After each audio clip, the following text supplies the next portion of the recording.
नमस्कार, news eight 10 में आप सभी का स्वागत है। मैं हूं आपके साथ भावना नैयर। अगले 1 घंटे में अहम खबरों पर देखेंगे नजर।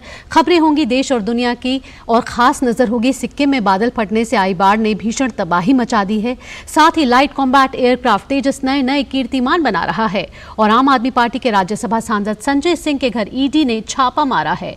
बात करेंगे 19वें एशियाई खेलों में भारत के लगातार बेहतरीन प्रदर्शन की, लेकिन शुरुआत करते हैं सबसे पहले सुर्खियों के साथ। सिक्किम के सिंगतम में अचानक बादल फटने से बाढ़ जैसी स्थिति हुई पैदा। सेना के 23 जवान लापता, कई लोगों के घर और 41 वाहन कीचड़ में डूबे। मुख्यमंत्री प्रेम सिंह तमांग ने स्थिति का लिया जायजा।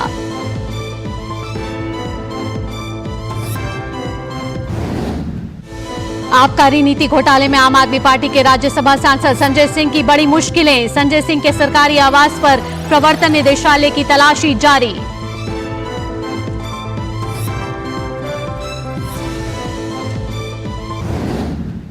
जमीन के बदले नौकरी मामले में बतौर आरोपी बिहार के उप मुख्यमंत्री तेजस्वी यादव, लालू प्रसाद और राबड़ी देवी की पेशी आज। सीबीआई की चार्जशीट पर दिल्ली की राउज एवेन्यू कोर्ट में होगी सुनवाई।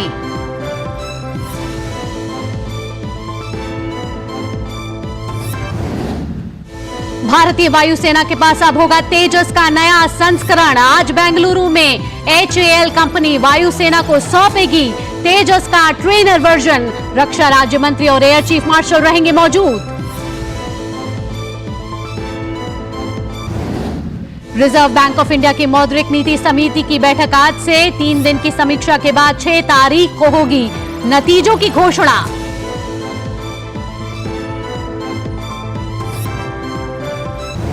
अंतर्राष्ट्रीय खबरों में अमेरिकी संसद के इतिहास में पहली बार स्पीकर का पद खाली करने का प्रस्ताव पारित। पद से बेदखल किए गए रिपब्लिकन पार्टी के केविन मैकार्थी, अब नए स्पीकर का होगा चुनाव।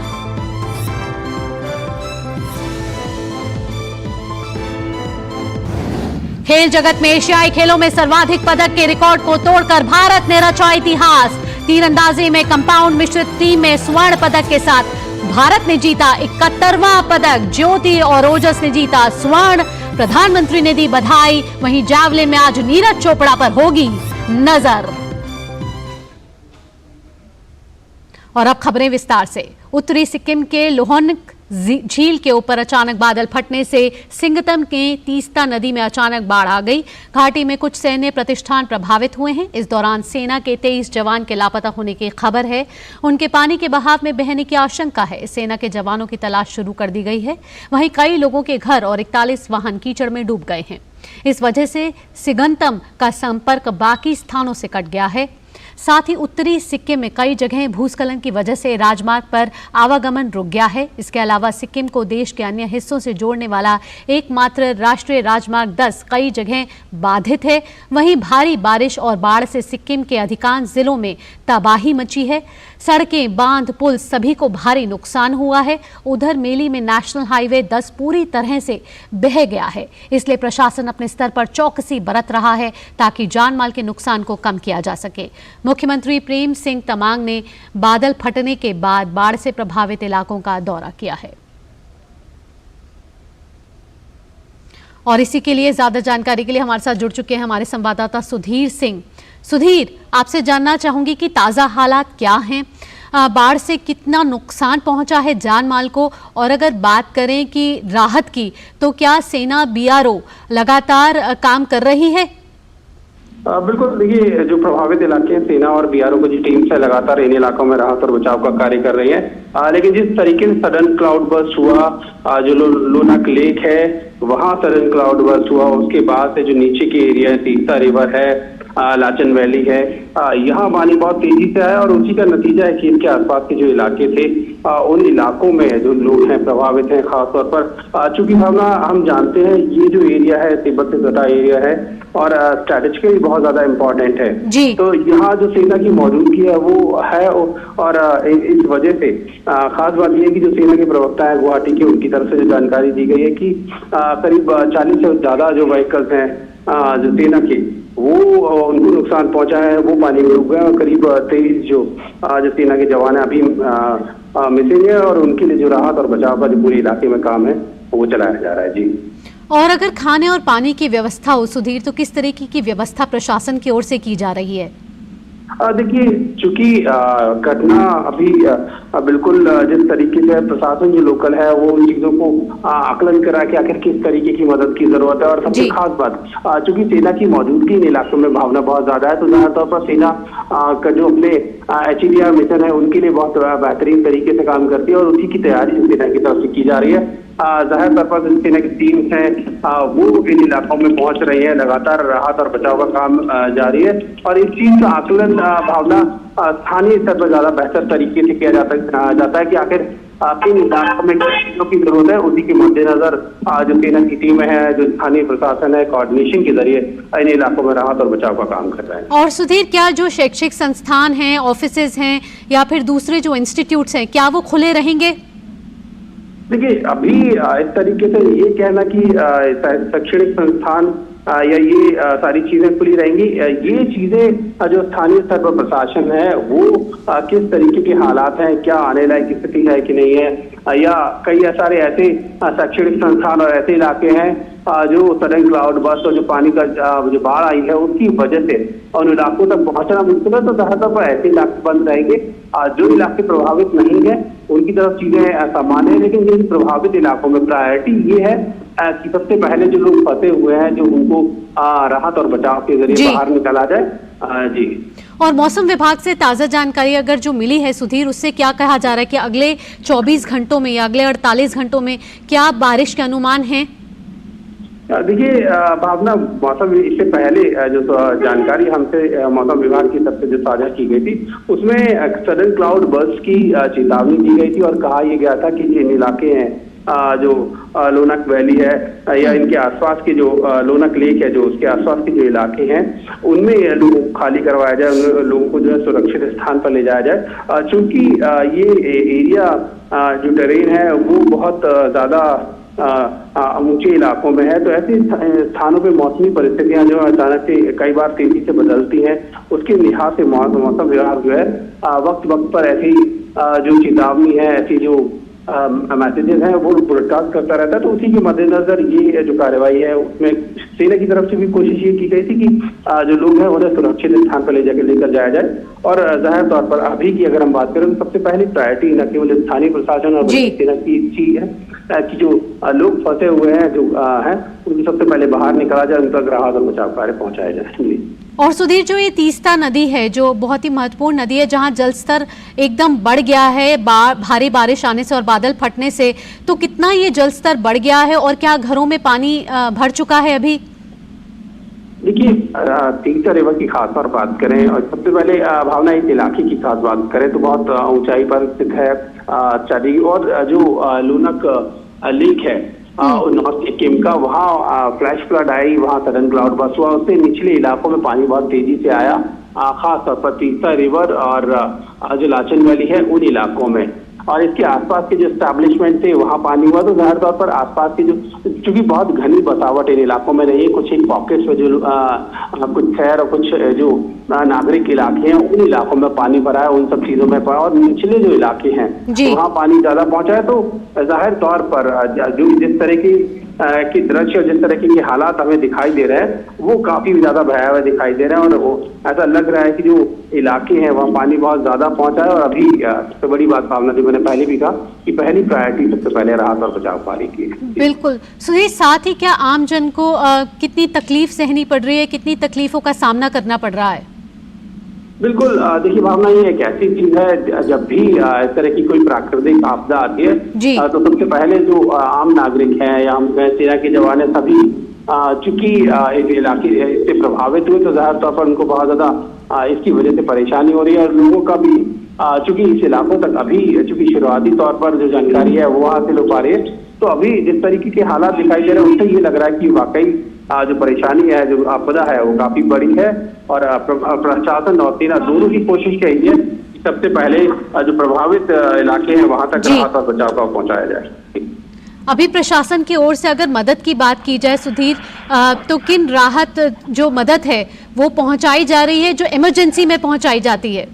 बिल्कुल भावना, देखिए जाहिर तौर पर एक स्टैंडर्ड ऑपरेटिंग प्रोसीजर होता है कहीं भी, चाहे हम स्थानीय प्रशासन की बात करें चाहे सेना की बात करें, इन इलाकों में एक स्टैंडर्ड ऑपरेटिंग प्रोसीजर होता है। जब भी कोई ऐसी जानकारी मिलती है तो सबसे पहले कोशिश ये की जाती है कि घटना का आकलन किया जाए, कितनी बड़ी है, कितनी स्तर पर इसका प्रभाव है। उसके बाद तुरंत सबसे पहली प्रायोरिटी यही होती है कि जो प्रभावित लोग हैं वहां तक जो राहत और बचाव कार्य हैं वो पहुंचाए जाए और सभी तरीकों से पहुंचाया जाए, चाहे सड़क के रास्ते, अगर क्या कहते हैं हवाई रास्ते से, या जरूरत पड़ती है तो नाव या दूसरी चीज संसाधन है उनके जरिए पहुंचाए जाए, उनके जरिए मदद पहुंचाई जा सके। SDRF की बात करें, NDRF की बात करें, तमाम एजेंसियां हैं वो आपस में कोऑर्डिनेटेड एफर्ट करती हैं और सबसे कोशिश ये रहती है कि सबसे पहले जो लोग फंसे हुए वहां तक, तो यही कोशिश जो है वो न केवल स्थानीय प्रशासन की तरफ से की जा रही है बल्कि जो सेंट्रल एजेंसीज हैं, खासतौर पर सेना की बात करें, NDRF की बात करें, ये लोग भी अपनी तरफ से पूरी कोशिश कर रहे हैं और कोशिश सबसे पहले यही है कि सबसे पहले जो राहत और बचाव कार्य है उसको तेजी से पहुंचाया जा सके। बिल्कुल, साथ ही सुधीर जो 23 जवान लापता हुए हैं, बहुत ही दुखद खबर है ये, लेकिन उन जवानों को ढूंढने का सर्च ऑपरेशन किस तरीके से चल रहा है? बिल्कुल, देखिए सेना की तरफ से भावना जानकारी दी गई है कि चूंकि ये यहाँ जो वाहन खड़े हुए थे और पानी बहुत तेजी से आया तो उसकी वजह से जो कुछ वाहन डूबे और उन्हीं में ये जो 23 जवान हैं वो लापता हुए हैं। तो बिल्कुल पूरी कोशिश सेना की तरफ से की जा रही है। संभावित एरियाज हैं वहाँ जो सेना की टीम है लगातार जो राहत और बचाव कार्य कर रही है और सबसे पहले जो सर्च ऑपरेशन है वो भी इन इलाकों में चलाया जा रहा है कि आखिर जो मिसिंग सोल्जर्स है उनका जल्दी से जल्दी पता लगाया जाए। बहुत बहुत शुक्रिया सुधीर यादव हमसे जुड़ने के लिए और ताज़ा जानकारी हम तक पहुंचाने के लिए। आप लगे रहिए इस खबर पर, हम फिर आपके साथ लौटेंगे अभी, लेकिन फिलहाल वक्त हो चला एक छोटे से ब्रेक का। ब्रेक के बाद भी DD न्यूज़ पर खबरों का सिलसिला जारी रहेगा।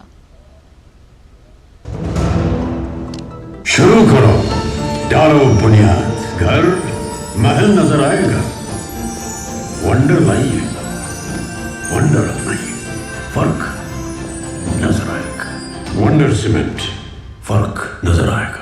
थिंक IIT, थिंक विद्या मंदिर, थिंक IIT, थिंक विद्या मंदिर, थिंक IIT, थिंक विद्या मंदिर। ब्रेक के बाद न्यूज़ 10 में आप सभी का स्वागत है। बढ़ते हैं अगली खबर की ओर। आम आदमी पार्टी के राज्यसभा सांसद संजय सिंह के सरकारी आवास पर प्रवर्तन निदेशालय की तलाशी जारी है। संजय सिंह का नाम दिल्ली आबकारी नीति घोटाले में दाखिल की गई चार्जशीट में शामिल है। ईडी के इस छापे को इसी चार्जशीट से जोड़कर देखा जा रहा है। इस घोटाले में संजय के करीबियों से पहले ही पूछताछ की जा चुकी है। इससे पहले भी आम आदमी पार्टी के कई नेता जांच एजेंसियों के रडार पर रहे हैं। मनी लॉन्ड्रिंग मामले में प्रवर्तन निदेशालय ने पिछले साल मई में तत्कालीन मंत्री सत्येंद्र जैन को गिरफ्तार किया था। हालांकि अब कोर्ट से उन्हें बीमारी के चलते अंतरिम जमानत मिली हुई है। इस साल फरवरी में दिल्ली के उप मुख्यमंत्री मनीष सिसोदिया को इस घोटाले के आरोप में CBI ने गिरफ्तार किया था। इसके बाद मनी लॉन्ड्रिंग केस में भी उनकी गिरफ्तारी हुई। सिसोदिया तब से सलाखों के पीछे हैं।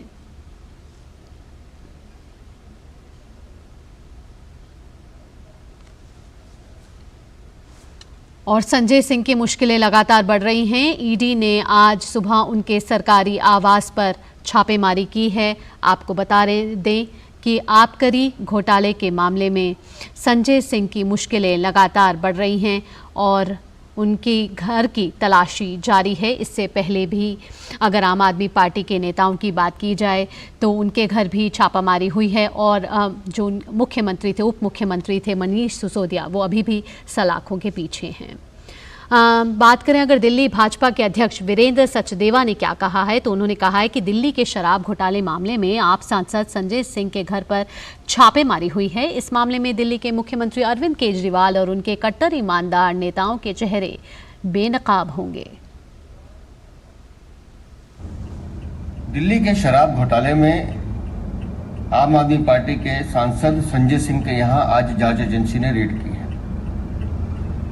इस शराब घोटाले में अरविंद केजरीवाल और उनके कट्टर ईमानदार सभी नेताओं, इन सबके चेहरे अब बेनकाब हो रहे हैं। दिल्ली की जनता को इन्होंने लूटा है और इस शराब घोटाले की आड़ में करोड़ों रुपए कमाए हैं। इस चार्जशीट में पहले से संजय सिंह का नाम था। बिहार के पूर्व मुख्यमंत्री और राजद प्रमुख लालू यादव और बिहार के उप मुख्यमंत्री तेजस्वी यादव कथित भूमि के बदले नौकरी घोटाले की सुनवाई के लिए राउज एवेन्यू कोर्ट पहुंचे। पिछली सुनवाई में सीबीआई की दूसरी चार्जशीट पर संज्ञान लेते हुए कोर्ट ने बिहार के डिप्टी सीएम तेजस्वी यादव, लालू यादव, राबड़ी यादव समेत 17 आरोपियों को समन जारी किया था। 3 जुलाई को इस साल सीबीआई ने जमीन के बदले नौकरी घोटाला मामले में नई चार्जशीट दायर की थी। इस चार्जशीट में लालू यादव के छोटे बेटे और डिप्टी सीएम तेजस्वी यादव को पहली बार आरोपी बनाया गया है।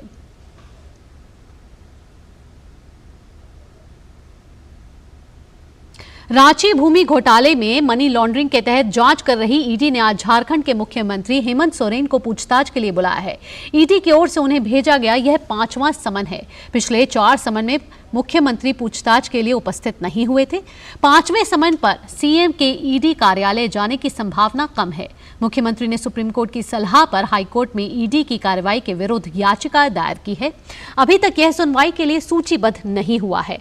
आज उनके अधिवक्ता हाईकोर्ट में इस मामले में जल्द सुनवाई का आग्रह करेंगे।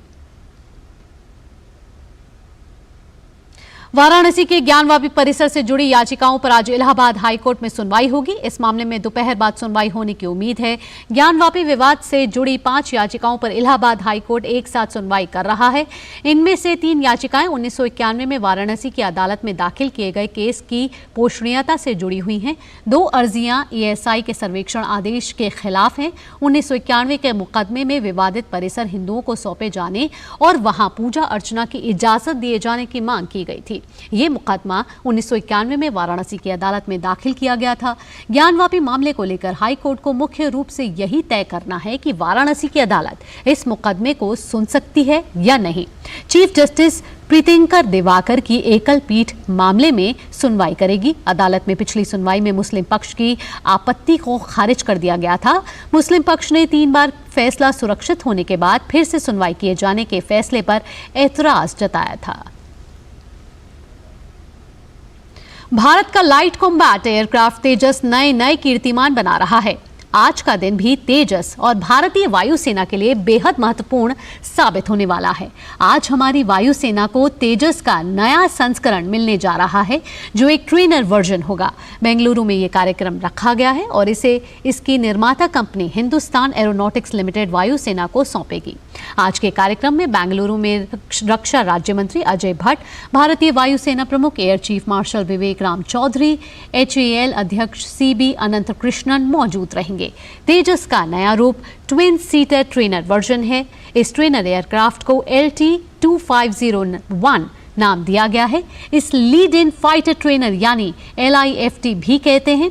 तेजस का ट्रेनर वर्जन 2 सीटों वाला ट्रेनर विमान है। यह तेजस मार्क 1 और तेजस मार्क 1A फाइटर जेट के साथ HAL तेजस के 3 प्रोडक्ट मॉडलों में से एक है। इसकी लंबाई 13.2 मीटर, चौड़ाई 8.2 मीटर और ऊंचाई 4.4 मीटर है। विमान की अधिकतम गति 1.6 मैक है। यह अधिकतम 50,000 मीटर की ऊंचाई तक उड़ सकता है। इसमें हथियार ले जाने के लिए 9 हार्ड पॉइंट हैं। रक्षा मंत्री राजनाथ सिंह आज भारतीय नौसेना के नौसेना नवाचार और स्वदेशीकरण संगठन द्वारा आयोजित एक सेमिनार में शामिल होंगे। इस दौरान रक्षा मंत्री आज पिछले साल प्रधानमंत्री मोदी द्वारा शुरू की गई स्प्रिंट पहल के तहत विकसित तकनीक को देखेंगे। ये तकनीक रक्षा नवाचार पारिस्थितिकी तंत्र के लिए गेम चेंजर साबित हो रहा है। निर्वाचन आयोग ने तेलंगाना विधानसभा चुनाव की तैयारी के सिलसिले में विभिन्न राजनीतिक दलों के साथ बैठक की है। मुख्य निर्वाचन आयुक्त राजीव कुमार के नेतृत्व में दल ने राजनीतिक दलों के मुद्दे पर विचार किया। इनमें भारतीय जनता पार्टी, कांग्रेस, भारत राष्ट्र समिति, आम आदमी पार्टी, मार्क्सवादी communist party, Bahujan Samaj party और मजलिसे इत्तेहादुल मुस्लिमीन शामिल है। बैठक में निर्वाचन आयुक्त अनूप चंद्र पांडे और अरुण गोयल के अलावा वरिष्ठ अधिकारियों की एक टीम ने भाग लिया। 6 राष्ट्रीय दलों और 4 क्षेत्रीय दलों के प्रतिनिधि मंडलों ने अलग से निर्वाचन आयोग से मुलाकात की। आयोग आज वरिष्ठ प्रशासनिक और पुलिस अधिकारियों से मुलाकात करेगा। प्रधानमंत्री नरेंद्र मोदी कल राजस्थान और मध्य प्रदेश का दौरा करेंगे। प्रधानमंत्री राजस्थान में लगभग 5,000 करोड़ रुपए की कई परियोजनाओं का शिलान्यास और राष्ट्र को समर्पित करेंगे। ये परियोजनाएं सड़क, रेल, विमानन, स्वास्थ्य और उच्च शिक्षा क्षेत्रों से जुड़ी हुई हैं। पीएम जोधपुर एयरपोर्ट पर नई टर्मिनल बिल्डिंग की आधारशिला रखेंगे। पीएम एम्स जोधपुर में ट्रॉमा सेंटर और क्रिटिकल केयर हॉस्पिटल ब्लॉक की आधारशिला भी रखेंगे। कल ही प्रधानमंत्री मध्य प्रदेश में 12,600 करोड़ रुपए से अधिक की कई परियोजनाओं का उद्घाटन और शिलान्यास करेंगे। ये परियोजनाएं सड़क, रेल, गैस पाइपलाइन, आवास और स्वच्छ पेयजल जैसे क्षेत्रों से संबंधित हैं। प्रधानमंत्री इंदौर में लाइट हाउस प्रोजेक्ट के तहत निर्मित 1,000 से अधिक घरों का उद्घाटन करेंगे।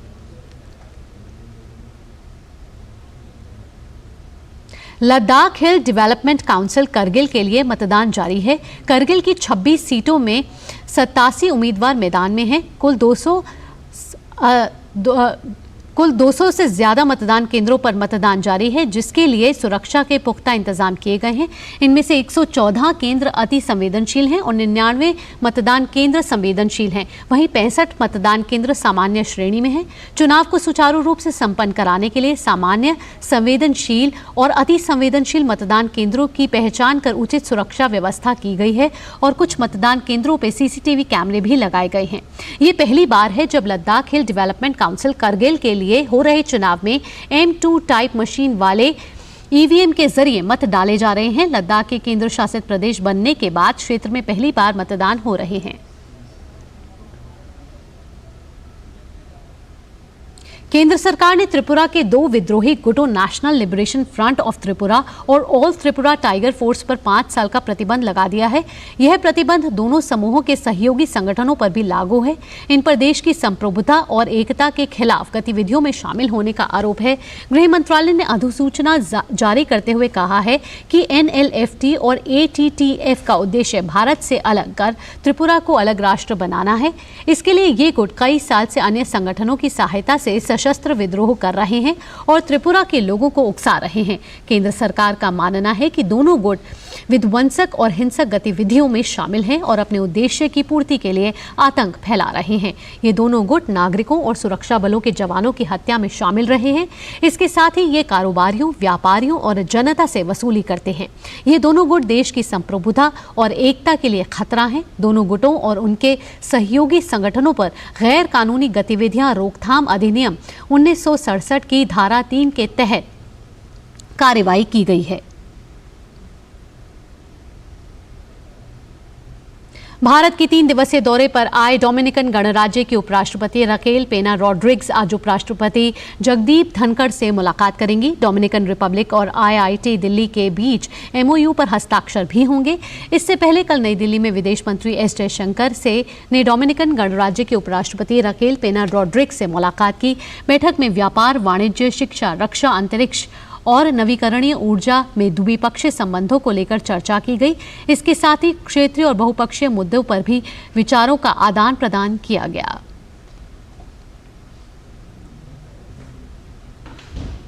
और अब खबर जम्मू और कश्मीर से। जम्मू कश्मीर के राजौरी के कालाकोट इलाके में सुरक्षा बलों का तलाशी अभियान जारी है। सुरक्षा बलों को कुछ अज्ञात व्यक्तियों की आवाजाही के बारे में विशेष खुफिया जानकारी मिलने के बाद कालाकोट क्षेत्र में अभियान शुरू किया गया था।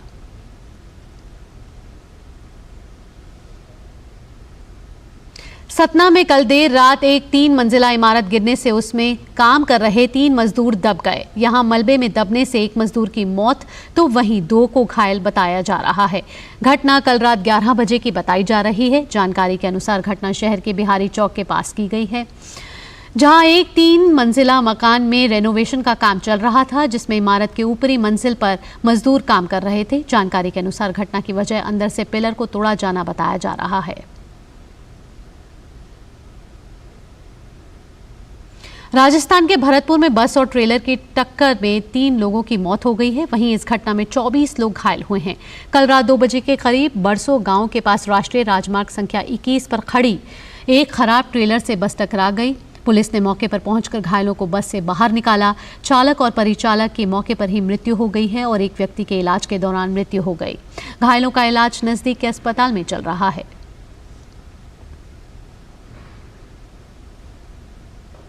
छत्रपति शिवाजी के वाघ नख को भारत लाने के लिए कल महाराष्ट्र सरकार ने लंदन स्थित विक्टोरिया एंड एल्बर्ट संग्रहालय के साथ एक समझौता ज्ञापन पर हस्ताक्षर किए हैं। छत्रपति शिवाजी ने इसी वाघ नख की मदद से 1679 में प्रतिद्वंदी बीजापुर सल्तनत के सेनापति अफजल खान का वध किया था।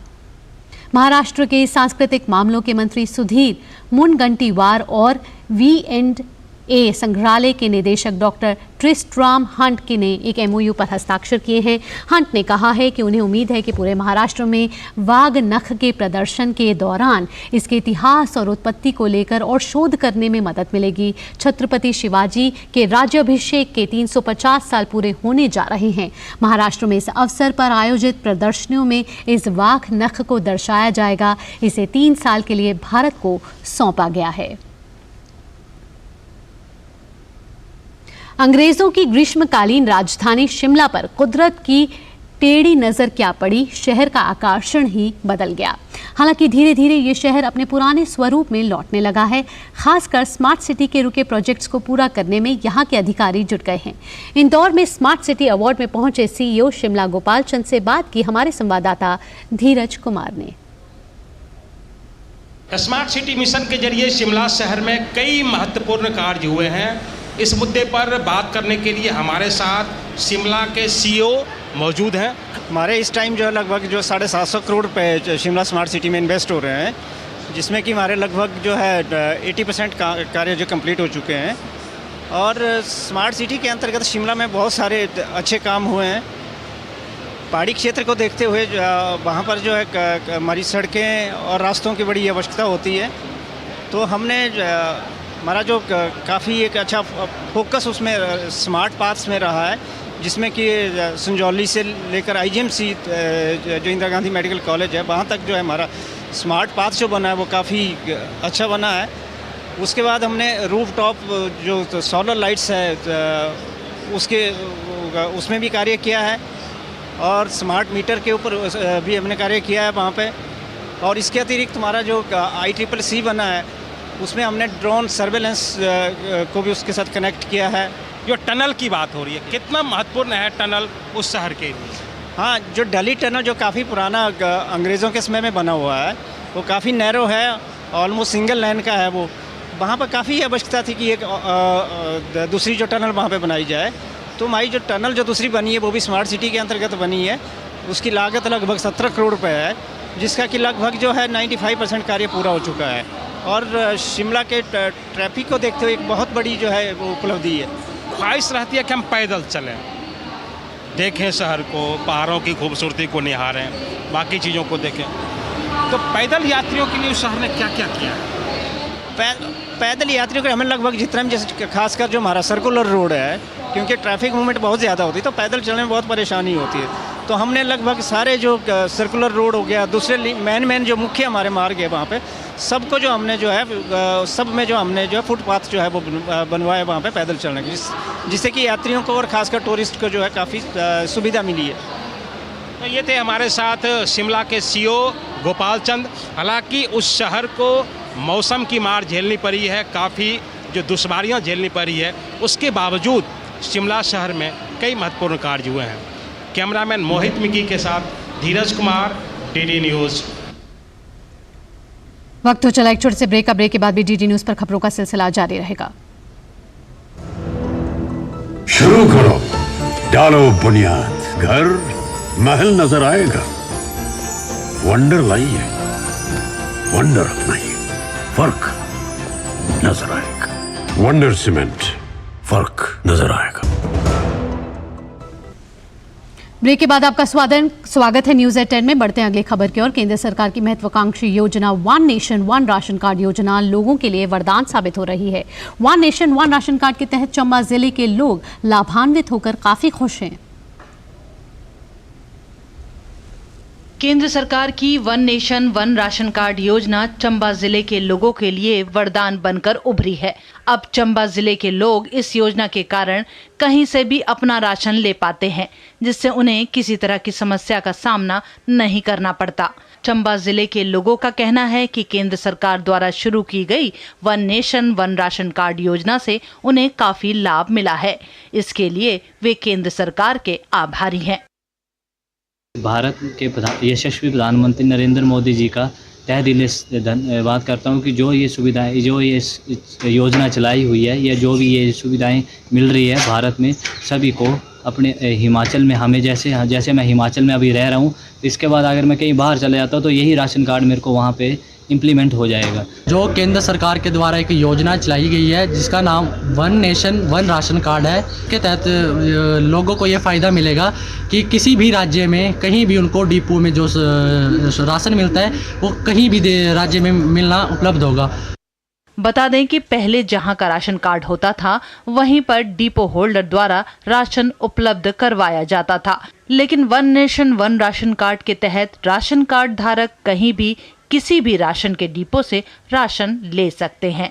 आज देश के करोड़ों लोग इस योजना का लाभ उठा रहे हैं। Bureau report, DD news.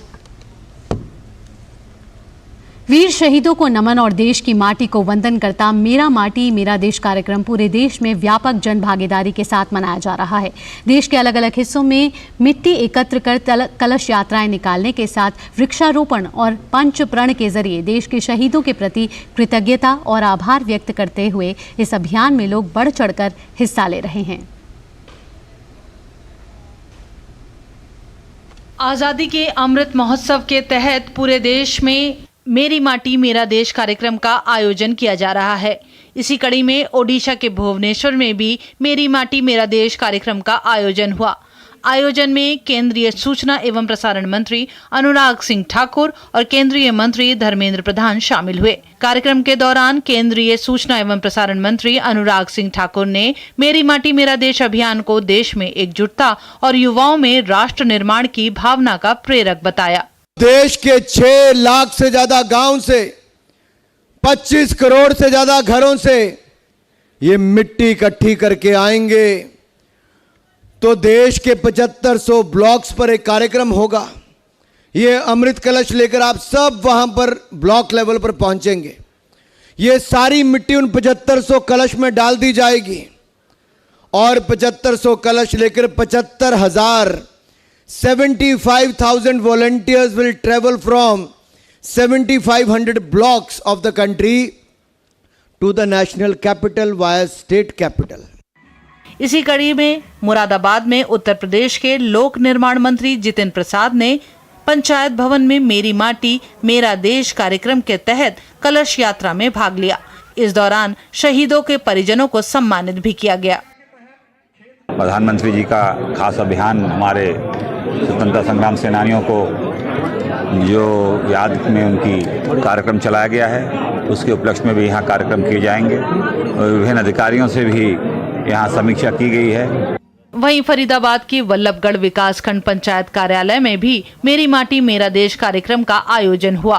कार्यक्रम में सरपंच, ग्राम सचिव सहित तमाम लोगों ने बढ़ चढ़कर हिस्सा लिया। मेरी माटी मेरा देश प्रोग्राम से लोगों के अंदर अपनी जज्बात, देशभक्ति और अपने देश के प्रति प्यार उमड़कर सामने आया है। जवानों को और अपनी मातृभूमि के प्रति प्यार दिखाया है।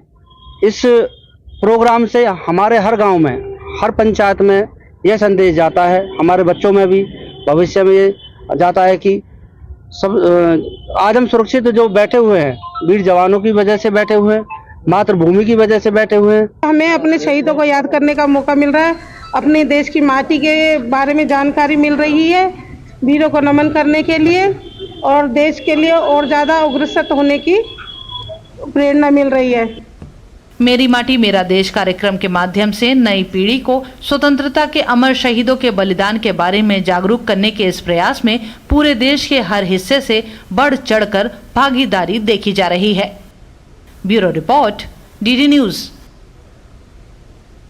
और अब बात बदलते मौसम की। मौसम विभाग ने अगले 3 दिन के दौरान बिहार, झारखंड, पश्चिम बंगाल और सिक्किम, उत्तरी ओडिशा में तेज से बहुत तेज बारिश जारी रहने का अनुमान व्यक्त किया है। मौसम विभाग ने कहा है कि देश के पूर्वोत्तर हिस्से में भी अगले 4 दिन के दौरान मूसलाधार बारिश होने के आसार हैं। सोनभद्र जिले के चुर्क में सबसे ज्यादा 16 सेंटीमीटर बारिश दर्ज हुई। और अब खबरें कारोबार जगत से। भारतीय रिजर्व बैंक के गवर्नर शक्तिकांत दास की अध्यक्षता वाली 6 सदस्यीय मौद्रिक नीति समिति की 3 दिवसीय बैठक आज से शुरू होकर 6 अक्टूबर तक चलेगी।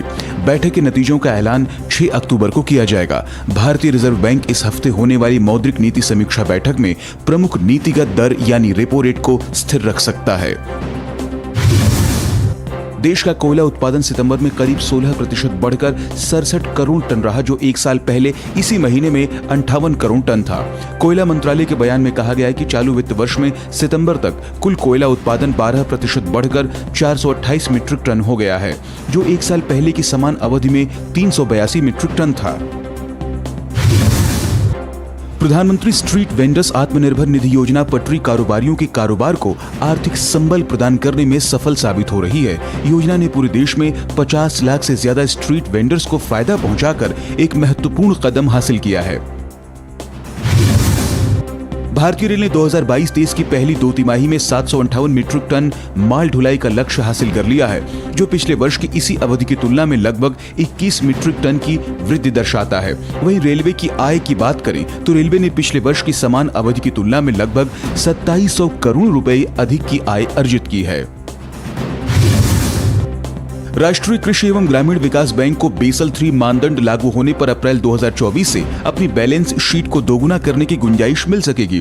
वित्त वर्ष 2022-23 की वित्तीय रिपोर्ट के मुताबिक नाबार्ड की बैलेंस शीट का आकार पिछले 5 साल के दौरान 4 लाख करोड़ रुपए से बढ़कर 8 लाख करोड़ रुपए हो गया है।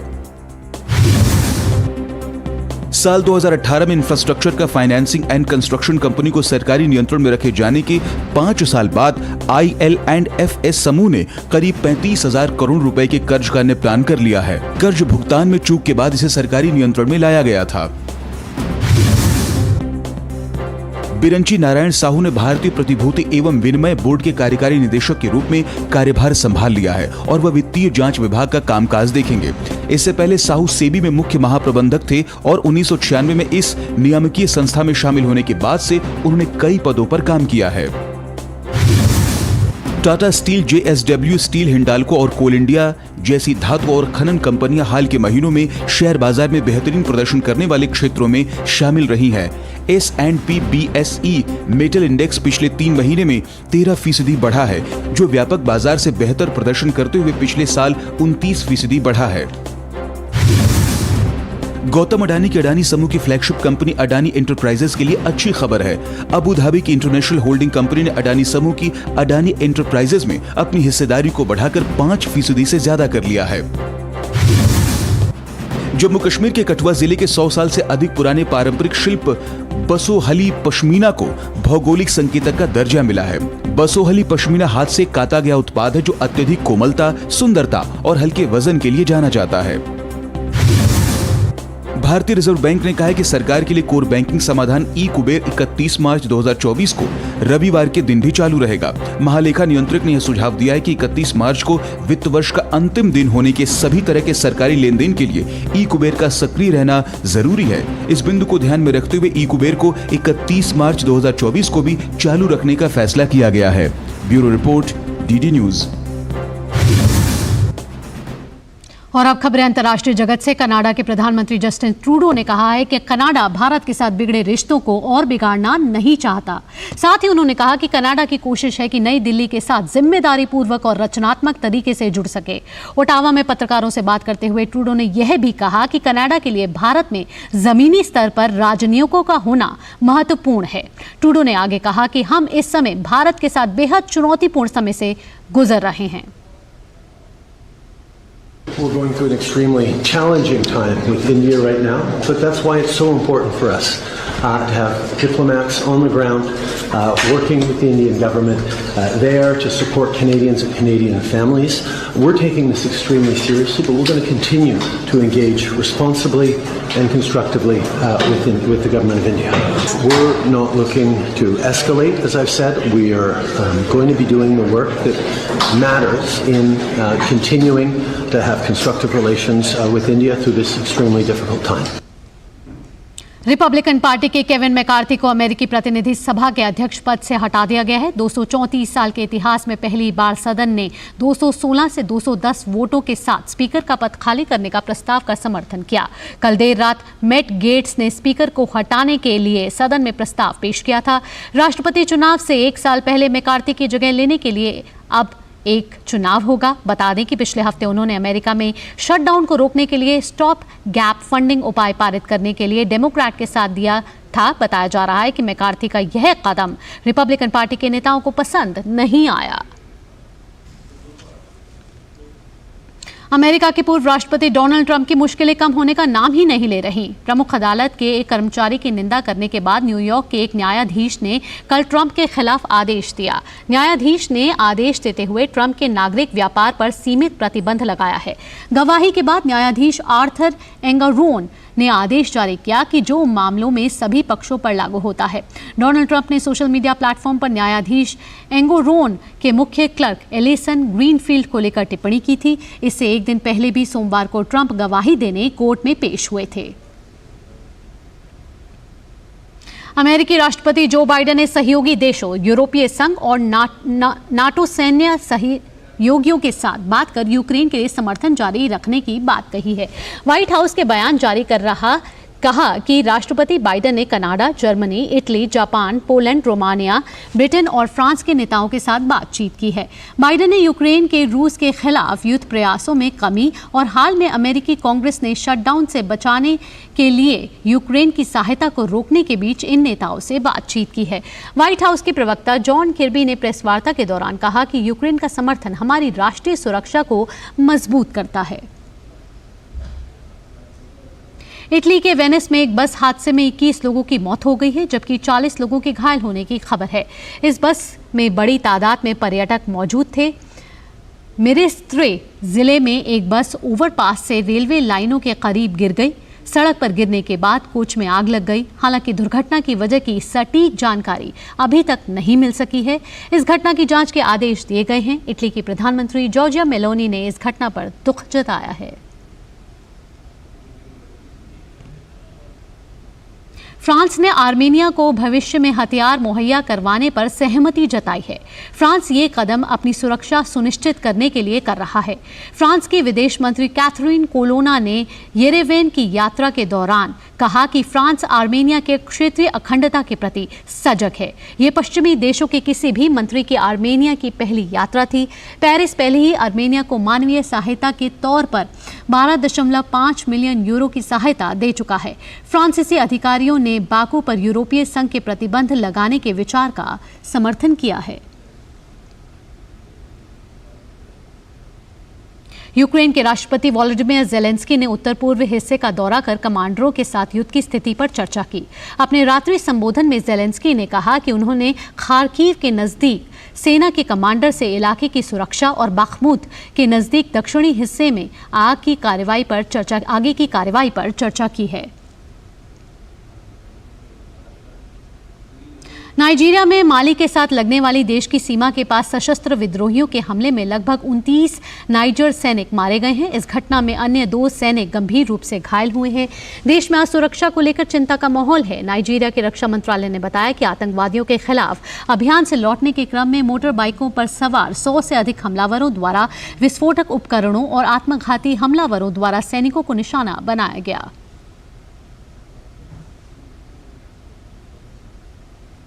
रुक रहे हैं एक छोटे से ब्रेक के लिए। ब्रेक के बाद खेल की खबरें होंगी। आप जुड़े रहिए डीडी न्यूज के साथ। शुरू करो, डालो बुनियाद, घर महल नजर आएगा। वंडर लाइए, वंडर अपनाइए, फर्क नजर आएगा। वंडर सीमेंट, फर्क नजर आएगा। बहुत हार्ड वर्क करते हो, मेरी तरह स्मार्ट वर्क करो। क्यों, लॉटरी लगी है? लॉटरी समझो, शेयर मार्केट की एक मस्त स्कीम में इन्वेस्ट कर रहा हूँ, गारंटीड हाई रिटर्न्स आएंगे। आपके गारंटीड हाई रिटर्न्स कोई करण अर्जुन नहीं है जो जरूर आएंगे? मतलब? बाबा, शेयर मार्केट में जोखिम होता है, कोई भी गारंटीड हाई रिटर्न्स का वादा नहीं कर सकता, ये गैर कानूनी है। अच्छा? हाँ। सोचकर समझकर इन्वेस्ट कर। ब्रेक के बाद आपका स्वागत है। आप देख रहे हैं जीजी न्यूज़ और बढ़ते हैं अब खेल की खबरों की ओर। भारत ने एशियाई खेलों में अपने सबसे अधिक पदक जीतने के रिकॉर्ड को तोड़ दिया है। इस बार के एशियाई खेलों में भारत ने 71वां पदक जीतने में सफलता पाई है। तीरंदाजी में ज्योति वेनम और ओजस दियोताले की जोड़ी ने कंपाउंड मिश्रित टीम में स्वर्ण पदक जीता है। इसी के साथ भारत ने 2018 में जकार्ता में सबसे अधिक 70 पदक के रिकॉर्ड को तोड़ दिया है। भारतीय जोड़ी ने फाइनल में दक्षिण कोरिया के 159-158 से हराया। भारत का इस बार का ये 16वां स्वर्ण पदक है। इससे पहले आज सुबह 35 किलोमीटर मिश्रित रेस वॉक में भारत ने कांस्य पदक जीतने में सफलता पाई है। ये इस बार के एशियाई खेलों में भारत का ये 70वां पदक है। इसी के साथ भारत ने 2018 में जकार्ता में जीते सबसे अधिक 70 पदक की बराबरी की है। भारत के लिए 35 किलोमीटर मिश्रित रेस वॉक में मंजू रानी और राम बाबू ने कांस्य पदक जीतने में सफलता पाई है।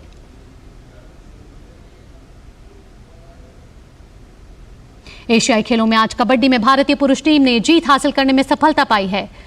पुदुक की दावेदार भारतीय टीम ने थाईलैंड को 63-26 के विशाल अंतर से शिकस्त दी है। अगले ग्रुप मुकाबले में भारत का सामना कल चीनी ताइपे से होगा।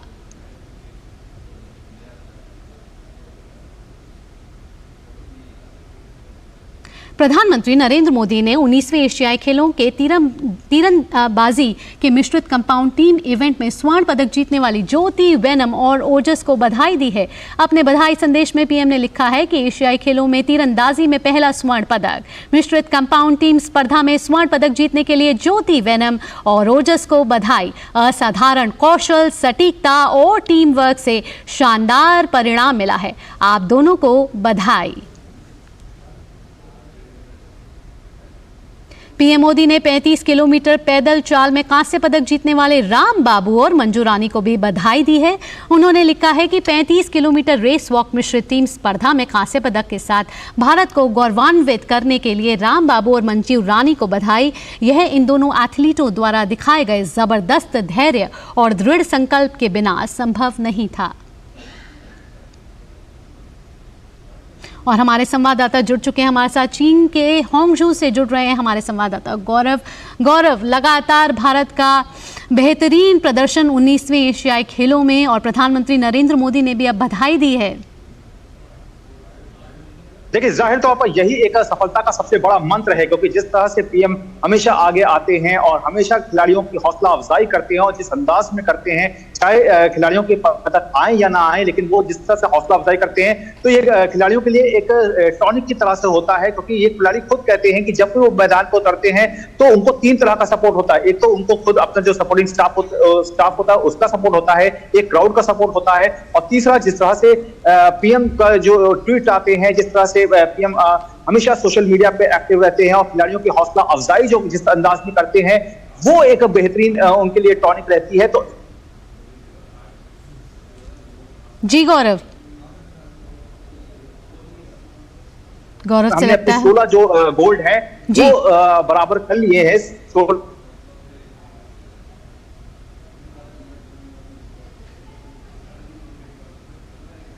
गोल्ड मेडल जो है वो हासिल कर लिए हैं हमने। पिछले कोशिश जो है वो रहने वाली है। आपको मैं बता दूं कि आज शाम जो है वो लवलीना बोरगोहेन जो है वो बॉक्सिंग में अपना मुकाबला खेलेंगी, जहां 75 किलोग्राम भार वर्ग के मुकाबले में वो सामने होंगी। तो उनकी नजर रहेगी कि वहां से वो गोल्ड मेडल हासिल करें। इसके बाद शाम होते होते देर शाम जो है वो नीरज चोपड़ा जो है वो जैवलिन थ्रो में उतरेंगे, वहां पर उनसे एक काफी ज्यादा उम्मीदें रहेंगी। इसके अलावा अगर बात कर लें तो भारतीय पुरुष हॉकी टीम जो है वो आज कोरिया के खिलाफ अपना सेमीफाइनल मुकाबला खेलेगी। भारतीय पुरुष हॉकी टीम जो है इसमें शानदार फॉर्म में चल रही है। वहीं महिला हॉकी टीम से भी स्वर्ण पदक की उम्मीद जो है वो भी आज बंधी हुई है। इन सब के अलावा अगर बात करें तो बैडमिंटन में जिस तरह से पीवी सिंधु, एचएस प्रणॉय शानदार खेल दिखा रहे हैं, किदांबी श्रीकांत जिस तरह से अपने आप को लगातार सामने रख रहे हैं, इनसे एक बेहतर प्रदर्शन की उम्मीद रहेगी। तो यहाँ पर जो मेडल जीतने का जो सिलसिला है वो लगातार जारी रह सकता है और इसमें भी सबसे ज्यादा उम्मीद जो है वो गोल्ड मेडल की रह सकती है। जी गौरव, ऐसे कई प्रतिस्पर्धा हैं जिसमें इस बार भारत ने इतिहास रच दिया है। कौन कौन से ऐसे खेल हैं जिसमें कभी भी ऐसा पहले रिकॉर्ड नहीं टूटा?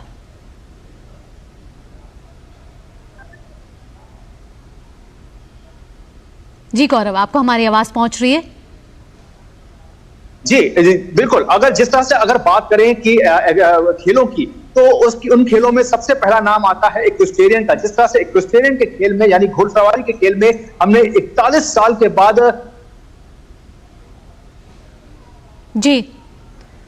जी गौरव, बहुत बहुत शुक्रिया। आपकी आवाज़ हम तक पहुंच नहीं रही है, लेकिन जितनी भी जानकारी आपने दी उसके लिए बहुत बहुत धन्यवाद। आप लगातार इस खेल प्रतिस्पर्धा जो 19वें एशियाई खेल हैं उस पर जो आप लगातार हम तक कवरेज पहुंचा रहे हैं वो पहुंचाते रहिए। फिलहाल बढ़ते हैं अगली खबर की ओर। हिमालयन फिल्म फेस्टिवल का समापन मंगलवार को हो गया है। 5 दिन तक चले इस फेस्टिवल में 13 हिमालयन राज्यों की बेहतरीन फिल्में दिखाई गई हैं। हिमालयन फिल्म फेस्टिवल का समापन मंगलवार को हो गया। 5 दिन तक चले इस फेस्टिवल में 13 हिमालयन राज्यों की बेहतरीन फिल्में दिखाई गई। आखिरी दिन शॉर्ट फिल्मों के विजेताओं की घोषणा की गई। इस प्रतियोगिता में पहला पुरस्कार युवा फिल्मकार सेरिंग लॉन्जेस की शॉर्ट फिल्म तार को सर्वश्रेष्ठ शॉर्ट फिल्म का पुरस्कार मिला। The film is about a mother and daughter and their deep connection between them. This film explores the landscape of Zanskar and the people and the stories of Zanskar as well. I would like to thank the Himalayan Film Festival for organizing such an event where we local filmmakers could display our work, people could see it, appreciate it. It could not have happened otherwise. Himalayan film festival आगे भी दर्शकों के सामने बेहतरीन फिल्में लाता रहेगा और युवा प्रतिभाओं को बढ़ावा देता रहेगा। आइडिया यही था कि हम एक नए ब्रीड ऑफ फिल्म मेकर्स को बनाएं, चाहे वो लद्दाख में हो चाहे पूरे हिमालयन रीजन में हो। आप देखिए हिमालयन रीजन से कई यंग फिल्म मेकर्स आए थे, कई लोग हैं जिन्होंने शॉर्ट फिल्म कंपटीशन में पार्टिसिपेट किया और पहली बार फिल्म बनाई है, लेकिन कितनी बेहतरीन फिल्में बनाई थी। तो हिमालयन रीजन में कहानियां सुनाने के लिए बहुत कुछ है और टैलेंट की भी कोई कमी नहीं है। एक प्लेटफॉर्म की जो हमें लगता था कमी है, क्योंकि अभी जैसे उत्तराखंड से जो फिल्में कर रहा है वो कह रहे थे वो चाहेंगे कि उत्तराखंड में भी कुछ ऐसा फेस्टिवल हो। सो आइडिया यही है, मैं चाहूंगी कि मैं हिमालयन स्टेट्स के और यूनियन टेरिटरीज के डिपार्टमेंट से थोड़ा साझा करके कुछ ऐसा स्टार्ट करें कि जहाँ पे ये जो हम लोगों का कोलैबोरेशन रहे, थोड़ा सस्टेन रहे। समापन समारोह लद्दाख की सुंदर संस्कृति को दर्शाते रंगारंग संगीत से सजा हुआ था। याक नृत्य और लद्दाख के युवाओं में प्रचलित फैसल अशनूर समूह के संगीत पर युवा झूम उठे। समापन समारोह में कई गणमान्य लोग शामिल हुए और सिनेमा की कई जानी मानी हस्तियों ने समारोह की सफलता की सराहना की। सब फिल्में बहुत अच्छी थी, काफी मुश्किल डिसीजन थे, लेकिन सिलेक्ट करना ही था तो इसलिए करना पड़ा। लेकिन ना सिलेक्ट होने से निराश नहीं होना चाहिए। फिल्म बनाना बहुत ज्यादा जरूरी है, तभी आपको अपनी खामियां, आपकी जो प्लस पॉइंट्स और माइनस पॉइंट्स हैं जो वो आपके सामने आते रहेंगे, और जब तक नहीं बनाएंगे तब तक वो नहीं समझ में आएगा। ये पहल बहुत अच्छी पहल है और इसको लगातार कंटिन्यू करना चाहिए, दूसरे जगहों पे भी करना चाहिए, दूसरे राज्यों में भी करना चाहिए, क्योंकि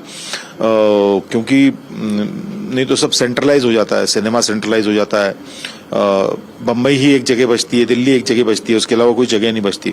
तो ये जरूरी है कि आप डिसेंट्रलाइज करें उसको। 5 दिनों तक चलने वाले इस फिल्म महोत्सव ने दर्शकों और युवा निर्देशकों को कभी न भूलने वाला अनुभव दिया। 5 दिनों तक चले हिमालयन फिल्म फेस्टिवल का आज आखिरी दिन था और 5 दिनों तक दर्शकों के सामने बेहतरीन फिल्में आई, युवा निर्देशकों को अपनी प्रतिभा दिखाने का मंच मिला, तो वहीं लद्दाख की संस्कृति को भी बढ़ावा मिला। कैमरामैन सुमित धीमान और अपने सहयोगी सुनील राणा के साथ डीडी न्यूज के लिए रजनी सेन की रिपोर्ट। चलते हैं अगली खबर की ओर। एक सकारात्मक खबर, जल संरक्षण को लेकर पूरे देश में अनुकरणीय प्रयास हो रहे हैं। छत्तीसगढ़ से भी जल संरक्षण की खूबसूरत तस्वीरें सामने आती हैं।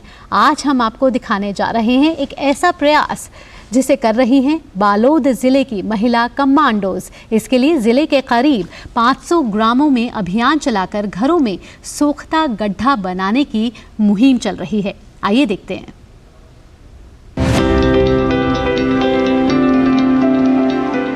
मिलिए सामाजिक कुरीतियों के खिलाफ काम करने वाली छत्तीसगढ़ के बालोद जिले की महिला कमांडोज से, जो जल संरक्षण की दिशा में भी अनुकरणीय कार्य कर रही हैं। अब तक बाल विवाह, टोनही प्रथा और नशे जैसी सामाजिक कुरीतियों के खिलाफ काम कर चुकी ये टीम अब जुट गई है जल संरक्षण में। इसके लिए जिले के करीब 500 ग्राम पंचायतों में अभियान चलाकर घरों में सोख्ता गड्ढा बनाने की मुहिम चल रही है।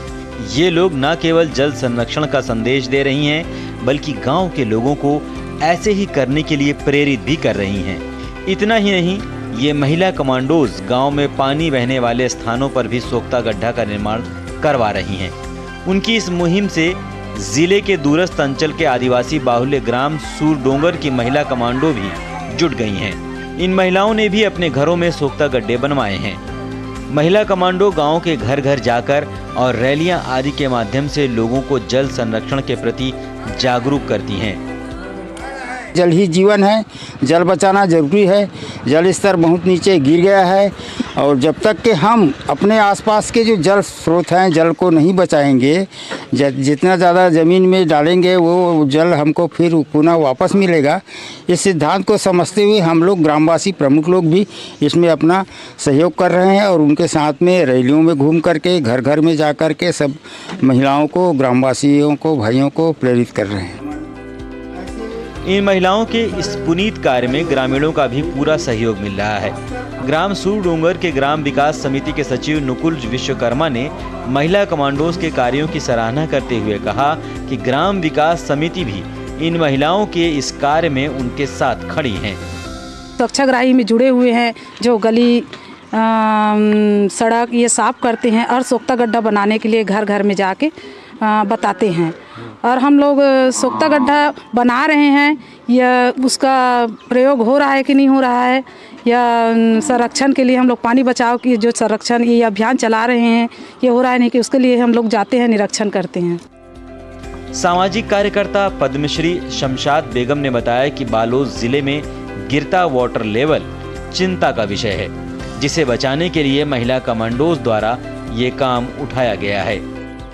बालोद जिले के समस्त ग्रामों में जहाँ जहाँ महिला कमांडो काम कर रही है, वहाँ पे हम लोगों ने सोख्ता गड्ढा बनाने का काम कर रहे हैं हमारी महिला कमांडो के सहयोग से।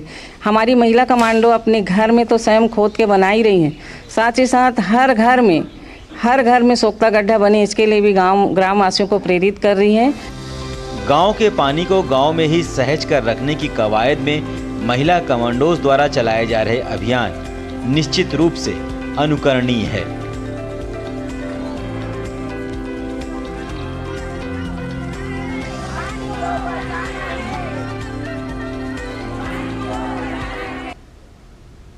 और इसी के साथ इस बुलेटिन में इतना ही। फिलहाल मुझे और हमारी पूरी टीम को दीजिए इजाजत।